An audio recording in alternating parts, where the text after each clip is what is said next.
নমস্কার বন্ধুরা, তোমরা সবাই কেমন আছো? আশা করি সবাই ভালো আছো। আমার চ্যানেলে তোমাদের সবাইকে স্বাগত জানাই। আজকে আমি আমার লাঞ্চের থালিতে কি কি মেনু আছে তারই ভিডিও তোমাদের সাথে শেয়ার করব। আজকে আমার লাঞ্চের থালিতে আছে গরম গরম পরোটা, তার সাথে আছে ঘুগনি, আর আছে দুটো পান্তুয়া। আমার আজকের এই লাঞ্চের থালির ভিডিওটি তোমাদের কেমন লাগলো সেটা কমেন্ট করে জানিও।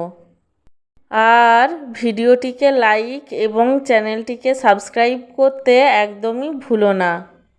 সব শেষে তোমাদের সবাইকে জানাই আমার তরফ থেকে অসংখ্য ধন্যবাদ ভিডিওটি দেখার জন্য।